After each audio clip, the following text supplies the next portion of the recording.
है दो या दो से अधिक पद मिलकर क्या बनता है, एक बहुपद बनता है। पद का मतलब होता है जिसमें से चर राशि और अचर राशि होती है, उसे कहते हैं पद।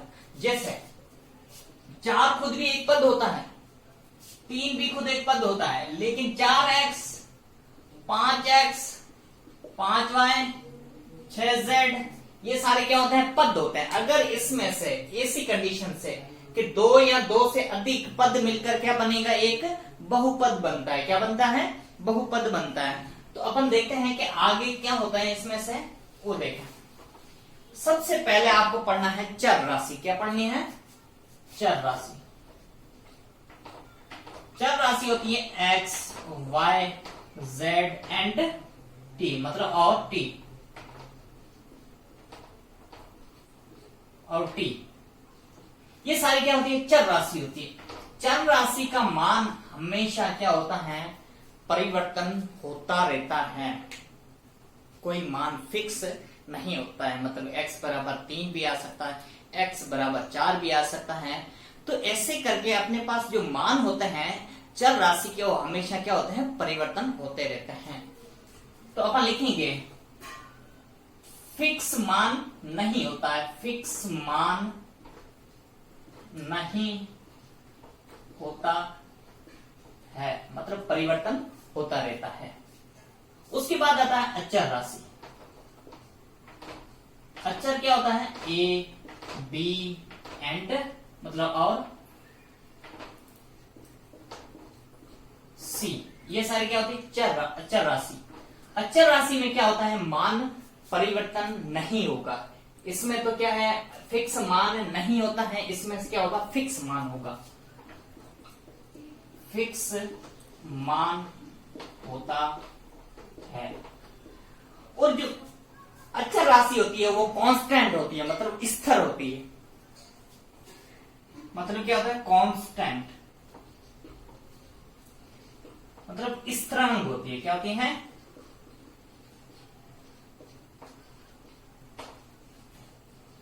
स्थिरांक का मतलब होता है जैसे जितनी भी संख्या होती है, अंक होते हैं, वो सारे क्या होते हैं, ऑल नंबर्स, मतलब सारी संख्याएं जितनी भी होती हैं वो सारे क्या होंगी, इसमें आएंगे अचर राशि। मतलब 1 2 3 -4 -5 ये सारी संख्या क्या आती हैं, इसमें आती है। इसका मतलब अचर का मतलब होता है कि मेरे पास जो पूर्णांक संख्या होती है वो क्या होती है, अचर राशि होती है, कांस्टेंट होती है, मतलब स्थिरांक होती है, कभी भी चेंज नहीं होगा मान इसका। ओनली फॉर देख फिक्स मान होगा। अगर a बराबर 2 है तो 2 ही रहेगा, वो क्या होता है, 2 ही होता है। ऐसा थोड़ी क्या है कि 2 अब 3 बन जाएगा, ऐसा कभी नहीं होता। 2 है तो हमेशा 2 ही रहेगा।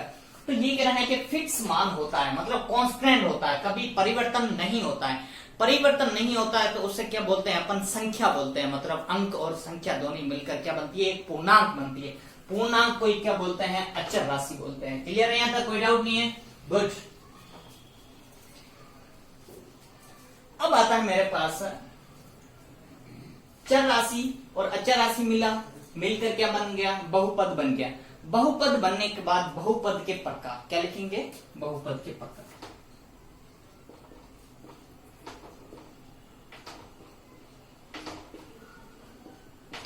बहुपद के प्रकार किसके आधार पर, घात के आधार पर, या घातों के आधार पर। घातों के आधार पर, घातों के आधार पर मतलब घात कितनी होगी, 1 भी हो सकती है, 2 भी हो सकती है, 3 भी हो सकती है, 4 भी हो सकती है, 5 भी हो सकती है, लेकिन इसके आधार पर पढ़ते हैं। तो पहले पढ़ते हैं, पहला जो आता है वो रेखिक बहुपद होता है। क्या होता है, रेखिक बहुपद।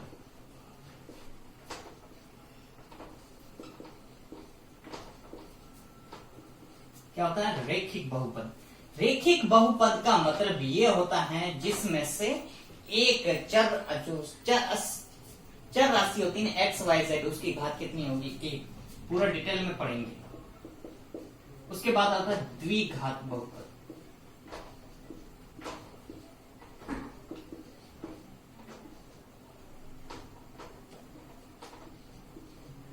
द्विघात बहुपद। उसके बाद आता है त्रिघात बहुपद, तीसरा नंबर।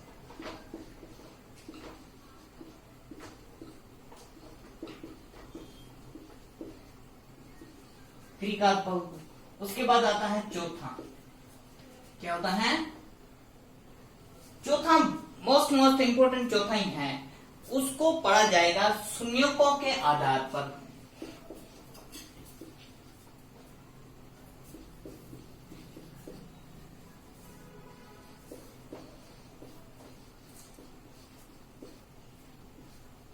आधार पर द्विघात समीकरण, क्या होगा द्विघात।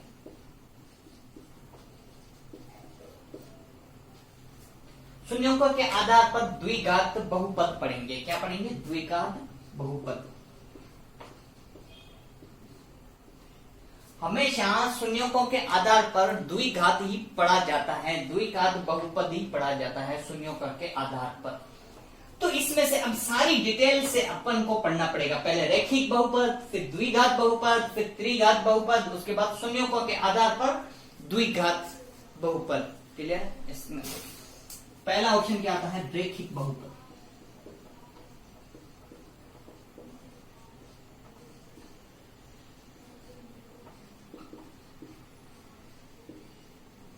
रैखिक बहुपद, रैखिक बहुपद क्या होता है? रैखिक बहुपद में हमेशा जो x y z होता है उसकी या तो t उसकी घात कितनी होगी, एक होगी। घात कितनी होगी? एक होगी। जैसे ax प्लस में b, अब इसमें घात कितनी है? एक। इसकी जगह पर अपन उदाहरण भी ले सकते हैं, जैसे 4x की घात 1 प्लस में 3, या 4y प्लस में 2y की घात 1। दिखेगी नहीं, हमेशा जो रैखिक समीकरण होती है उसमें से घात दिखेगी नहीं, ये एक ये दिखेगी नहीं, मतलब जिसके ऊपर घात नहीं होगी तो क्या होगी? घात 1 होगी। जैसे 5z माइनस का 2, ऐसे इसकी घात कितनी है? 1। फिर और लिखें 7t माइनस का 3, इसकी घात भी 1 है। ये सारे क्या होता है? तो आपने पढ़ा है रैखिक बहुपद। रैखिक बहुपद में 7t की पावर 1 माइनस का 3, ये तो होता है रैखिक बहुपद। अब पढ़ेंगे अपन, नेक्स्ट आता है द्विघात बहुपद। दूसरा क्या आता है? द्विघात बहुपद।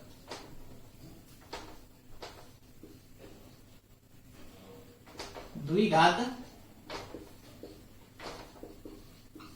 बहुपद।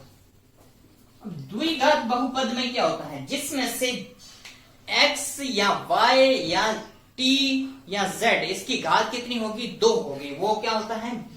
द्विघात बहुपद। तो लिखें, देख ax² प्लस का bx प्लस में c, ये क्या होता है? द्विघात बहुपद होता है। फॉर एग्जाम्पल लेकर देखें, 4x² प्लस में 4x और प्लस में 3, ये क्या होता है? द्विघात बहुपद के लिए होता है उदाहरण। अगर चाहो तो ऐसे भी ले सकते हैं, 4x² प्लस में 8, ये भी ले सकते हैं द्विघात बहुपद। या x y z की घात कितनी होगी? 2 होगी, वो क्या होता है? द्विघात बहुपद होता है। क्लियर है यहां तक? और तीसरा देखें, तीसरा आता है त्रिघात बहुपद। त्रिघात बहुपद, त्रिघात बहुपद। अब त्रिघात बहुपद में क्या होता है? 3 घातें होगी, जिसमें क्या होगी? x y z की घात कितनी होगी? 3 होगी। तो देखें, ax की पावर 3 घात 3 प्लस में bx की घात 2 प्लस में cx प्लस में d। देखो, तो घात अधिक से अधिक घात कितनी होगी? 3 होगी। अधिक से अधिक घात कितनी होगी? 3। ऐसा नहीं कि अगर 4 आ गई तो वो त्रिघात बहुपद, लेकिन ये गलत है। अधिक से अधिक घात देखनी है कि अधिक से अधिक घात 3 है तो वो क्या होगा? त्रिघात बहुपद होगा। क्लियर है? यहां तक कोई डाउट नहीं है? Okay, good. अब आता है चौथा, मोस्ट इंपोर्टेंट है शून्यकों के आधार पर द्विघात बहुपद। मतलब शून्यकों की जांच की जाती है द्विघात बहुपद में ही की जाती है और कोई उदाहरण इसका नहीं बनता है। तो अभी पढ़ेंगे शून्यकों के आधार पर द्विघात बहुपद। यहां तक क्लियर है, कोई डाउट नहीं है? देखें,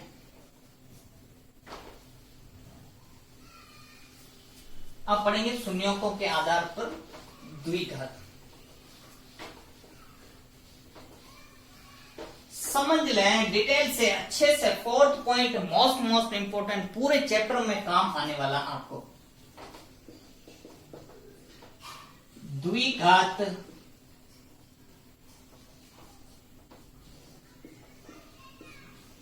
बहुपद किसके आधार पर? शून्यकों के आधार पर।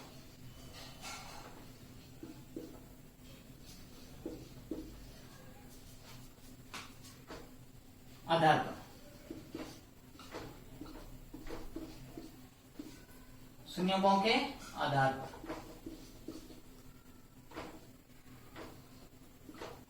शून्यकों के आधार पर द्विघात बहुपद क्या होगा? द्विघात बहुपद।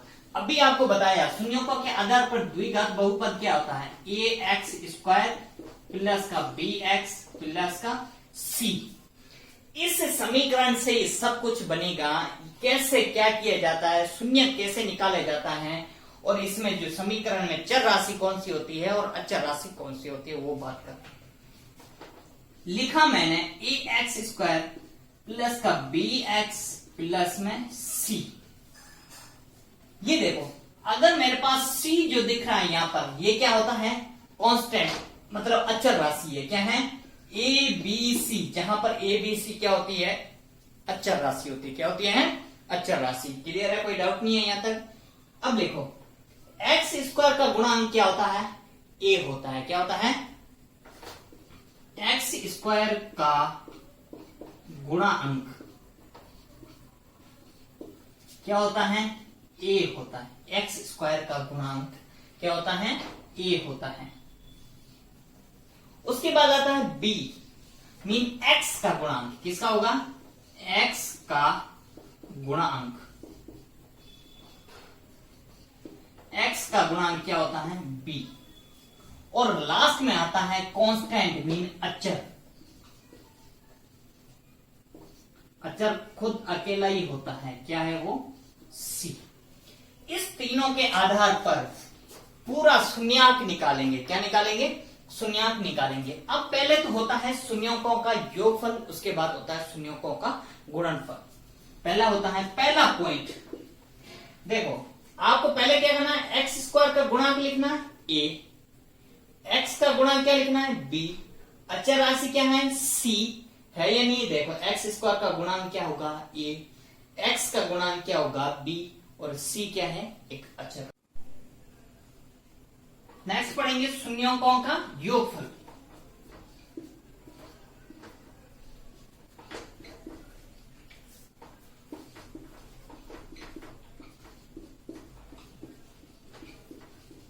शून्यकों का क्या है? योगफल। अब शून्यकों के योगफल के लिए क्या निकालना पड़ेगा? आपके पास पढ़ना पड़ेगा पहले अल्फा और बीटा। क्या पढ़ना पड़ेगा? अल्फा और बीटा। शून्यकों का योगफल alpha plus beta. Alpha plus beta. Beta ऐसा लिखा जाता है, लेकिन इसकी थोड़ी सी डंडी नीचे खींची जाती है। ये होता है बीटा। वो होता है बराबर माइनस का बी बटा ए। माइनस का बी बटा ए। अब बी क्या होता है? बी होता है एक्स का गुणांक। किसका होता है? एक्स का गुणांक। एक्स का गुणांक। उसके बाद आता ए। ए क्या होता है? एक्स स्क्वायर का गुणांक। आई होप सो आपको पूरा क्लियर वीडियो समझ में आ रहा है। लेकिन देखें, आपको तब समझ में आएगा, पूरा एक बार वीडियो आपको देखना पड़ेगा, तब जाके समझ में आएगा अच्छे से। इसलिए कह रहा हूं पूरा वीडियो देखें अच्छे से, तब जाके समझ में आएगा। सेकंड पॉइंट, सेकंड पॉइंट है यहां शून्यों का योगफल, अब आता है शून्यों का गुणनफल।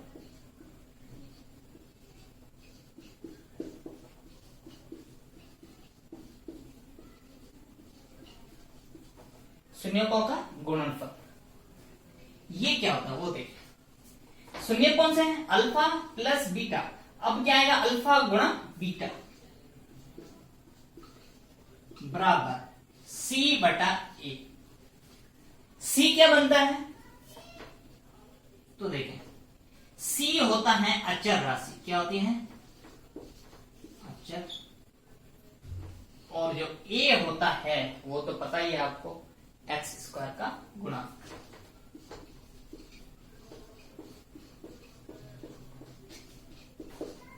ये जो x का गुणांक यहां लिया जाता है वो चिन्ह सहित लिया जाता है। मतलब ये x का गुणांक क्या है? b। b के आगे प्लस हो या माइनस हो साथ में लेना पड़ेगा और ब्रैकेट के अंदर लिखना पड़ेगा। मीन चिन्ह के साथ लिया जाता है। किसके साथ? चिन्ह के साथ। चिन्ह के साथ लिया जाता है। कोई डाउट यहां तक? आई होप सो आपको पूरा वीडियो समझ में आ रहा है, क्लियर है। ये बातें आपको क्लियर याद होने चाहिए। इसके अकॉर्डिंग आज अपन एक्सरसाइज 3.1 स्टार्ट करेंगे। क्लियर है? यहां तक कोई डाउट नहीं है? ओके, आई होप सो आपको पूरा वीडियो समझ में आना चाहिए। ओके,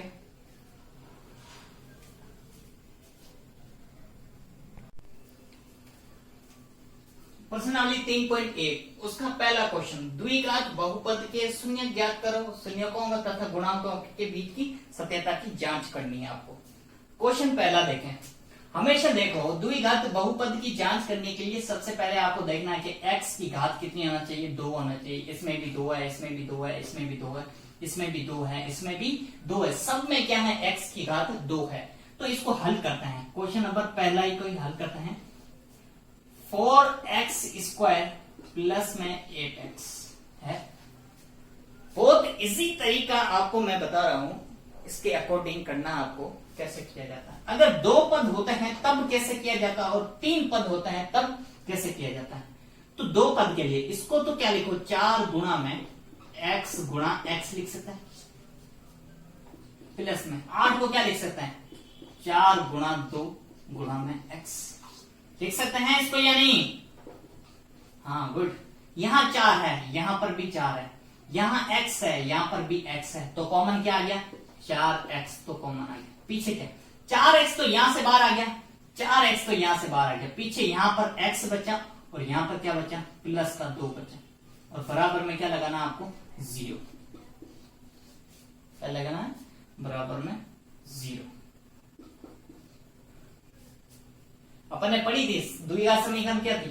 ax स्क्वायर प्लस का bx प्लस का c बराबर 0। ये होती है द्विघात समीकरण। इसके अकॉर्डिंग पढ़ेंगे। तो देखें, अब इसको हल कैसे किया जाता है। देखो, शून्य कैसे निकाल जाता है। ये 4x और x प्लस 2 दोनों को अलग अलग करो। 4x बराबर 0 करो, फिर x प्लस 2 बराबर 0 करो। ब्रैकेट वालों को भी अलग करना है और ब्रैकेट के बाहर है उसको भी 0 के बराबर करना है। जो x के गुणांक होता है वो कहां जाता है? भाग में। 0 के भाग में, तो x बराबर कितना आ गया? 0। क्या आ गया? 0। इसको सोल्व करो। 2 प्लस का उधर जाएगा तो किसका हो जाएगा? माइनस का। तो x बराबर कितना आ गया? 2 आ गया। आया नहीं?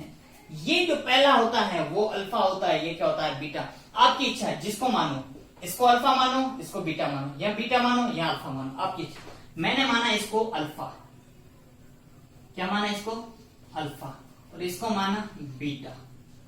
मान लिया ये अल्फा। अब पूरी इक्वेशन को हल करने से पहले आपको इस इक्वेशन को यहां लिखना। अब लिखेंगे अपन इस इक्वेशन पूरी को 4x स्क्वायर प्लस का 8x यहां लिखा। अब इसमें आपको पहले बताया था x स्क्वायर का गुणांक क्या होता है? a होता है। क्या होता है? x स्क्वायर का गुणांक आपको पहले भी बता चुका हूं मैं। x स्क्वायर का गुणांक हमेशा क्या होता है? a होता है। तो a बराबर कितना आ गया? 4। बी क्या होता है बताएं जल्दी। x का गुणांक होता है, क्या होता है x का गुणांक। यहां थोड़ा लिखें 2 2 4। और b क्या होता है x का गुणांक, मतलब जो साथ में होता है वही साथ में लेते हैं। अगर ये प्लस का है तो प्लस का 8 साथ में लिया जाता है। x का गुणांक प्लस का 8, एक्स स्क्वायर प्लस का 4 है। और अल्फा बराबर कितना आ गया, पहले 0 और बीटा बराबर कितना आ गया माइनस का 2 है या नहीं है। अब सत्यता की जांच करनी है, क्या करनी है सत्यता की जांच करनी है। तो जांच करने के लिए आपको मैंने 2 फॉर्मूले बताए हुए, शून्यकों का योगफल और शून्यकों का गुणनफल। अब क्या की जाती है जांच। जांच कैसे किया जाती है, पहले तो आप लिखो शून्यकों का योगफल। जांच कर रहे हैं अभी, शून्यकों का योगफल मतलब अल्फा प्लस बीटा बराबर क्या होता है माइनस का बी बटा ए। यहां पर अल्फा कितना 0, तो बीटा कितना माइनस का 2। अल्फा की जगह पे 0 और प्लस और माइनस क्या हो जाएगा माइनस का 2 बराबर। देखो मैंने कहा था जो b साथ में लिया जाता है वो चिन्ह के साथ लिया है। यहाँ प्लस का है या माइनस, प्लस माइनस क्या हो जाएगा माइनस, क्या कितना बनेगा माइनस का 8। a बराबर कितना है,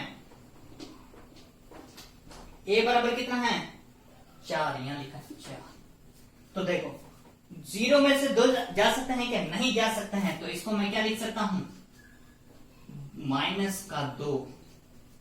8 में 4 का भाग कितनी बार 2 बार, वो माइनस का ऊपर लगा हुआ है। देखो दोनों ही क्या आ रहे हैं बराबर। सत्यता की जांच यही कहती है कि दोनों ही पक्ष क्या आना चाहिए बराबर। यहां पर भी -2 है तो यहां पर भी माइनस। देखो 0 - 2 माइनस का 2 है। 8 में 4 का भाग कितनी बार 2 बार, माइनस ऊपर लगा हुआ था तो माइनस अपन ने लगाया। यहां तक के लिए कोई डाउट नहीं है, यहां तक के लिए कोई डाउट नहीं है। -2 बराबर में -2, ये दोनों क्या आ जाएंगे बराबर आ जाएंगे। देखो पहले तो अपन ने निकाला क्या, जांच करने के लिए सबसे पहले निकाला शून्यों का योगफल। उसके बाद अगला आप निकालेंगे शून्यों का गुणनफल। शून्यों का योगफल और शून्यों का गुणनफल। गुणनफल में क्या होता है अल्फा गुणा बीटा बराबर सी बटा ए, ये होता है अल्फा गुणा बीटा बराबर सी बटा ए। और अल्फा क्या है यहां पर, alpha equal to 0, value put करें। अल्फा क्या है 0, मल्टीप्लाई में बीटा क्या है माइनस का 2 बराबर में सी कितना है यहाँ पर सी। देखो यहाँ पर कुछ भी नहीं लगा हुआ, इसलिए क्या लगाएंगे सी इक्वल टू 0 लगाएंगे, क्योंकि यहाँ पर अपने पास क्वेश्चन के अंदर सी है ही नहीं। तो सी की जगह पर क्या आएगा 0 आएगा। 0 अपॉन में ए की जगह पर ए बराबर कितना है 4। तो दोनों को मिलाकर लिखेंगे अपन, 0 का गुणा -2 से करेंगे तो क्या आएगा 0। 0 में 4 का भाग देंगे तो कितना आएगा 0। दोनों क्या आ जाएंगे बराबर। हमेशा याद रखना है कि दोनों पक्ष यहाँ पर और यहाँ पर दोनों क्या आना चाहिए बराबर। ये भी दोनों बराबर तो ये भी दोनों बराबर आना चाहिए। ये होता है पहला क्वेश्चन, आपका प्रश्नावली 3.1 का पहला क्वेश्चन कंप्लीट हो गया। अब पढ़ेंगे दूसरा question, next question 4x² - 4x plus में 1। नेक्स्ट क्वेश्चन पढ़ते हैं। यहां तक क्लियर, कोई डाउट नहीं है, पूरा समझ में आ गया। ओके, क्वेश्चन नंबर दूसरा।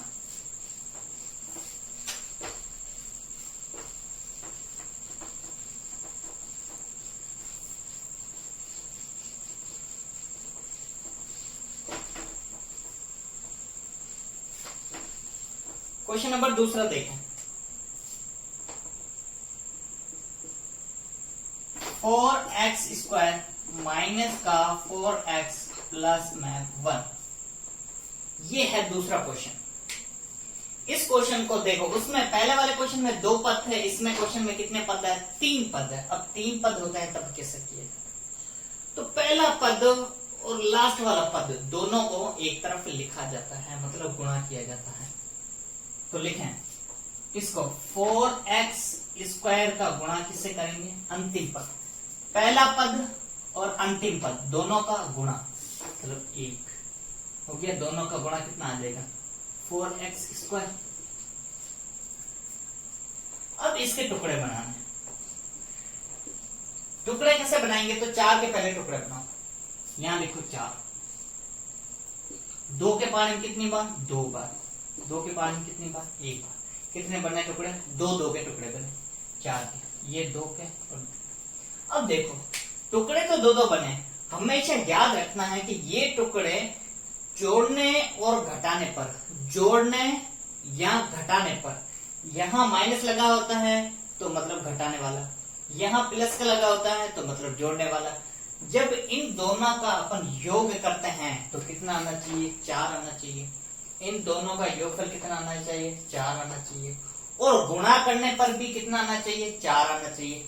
तो अब देखिए यहाँ तो माइनस का 4 है, तो यहाँ कितना आना चाहिए? माइनस का, तो माइनस का 2 और माइनस का 2 करेंगे, टुकड़े बन गए 2। अब यहाँ पर x है तो x1 यहाँ लिखेंगे, x1 यहाँ लिखेंगे। देखो माइनस गुणा माइनस, माइनस माइनस क्या बन जाएगा? प्लस। 2 का गुणा करेंगे 2 से, 2 दूनी 4, प्लस का बना 4, x का गुणा x से करेंगे तो 4x²।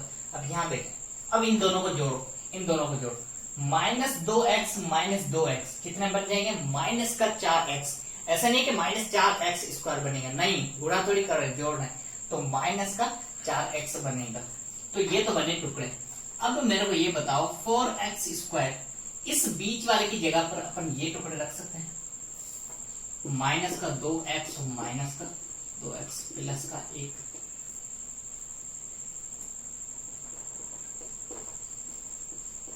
हल निकालें। अब देखें इसमें कॉमन क्या आ रहा है? यहाँ 4x² है, यहाँ 2x², तो इसको क्या लिखूंगा? 2 गुणा में x और गुणा में 2x लिख सकता हूं या नहीं? माइनस का 2x और माइनस का 2x प्लस का 1।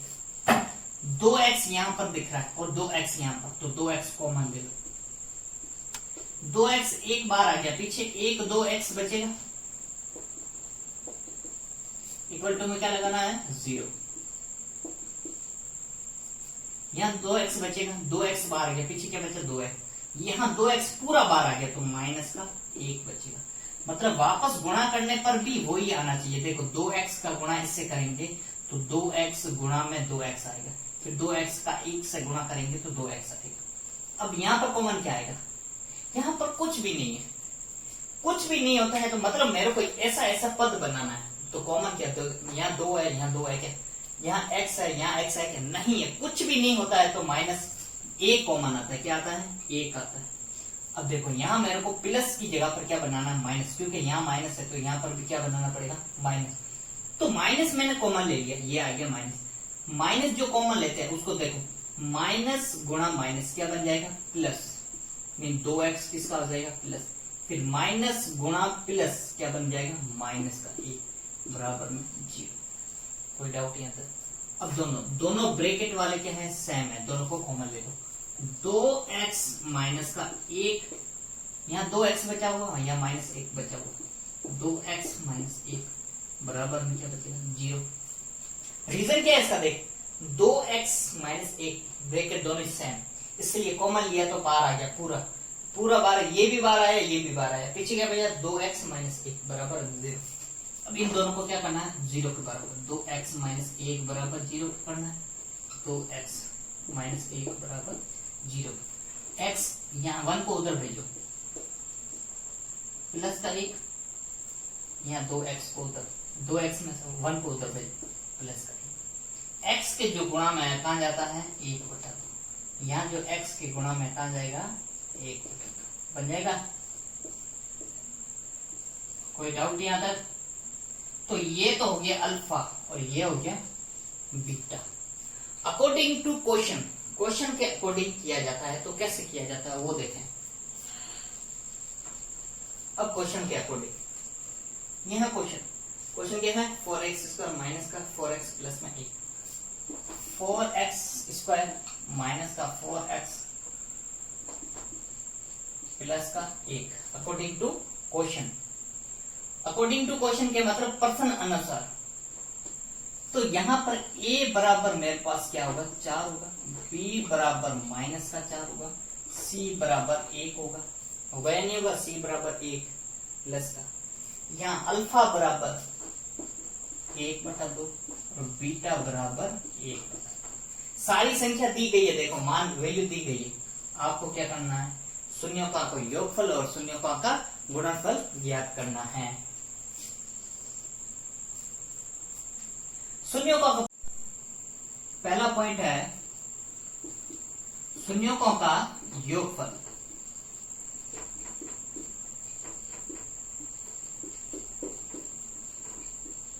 क्या निकालेंगे, शून्यों का योगफल क्या होता है, alpha plus beta, alpha plus beta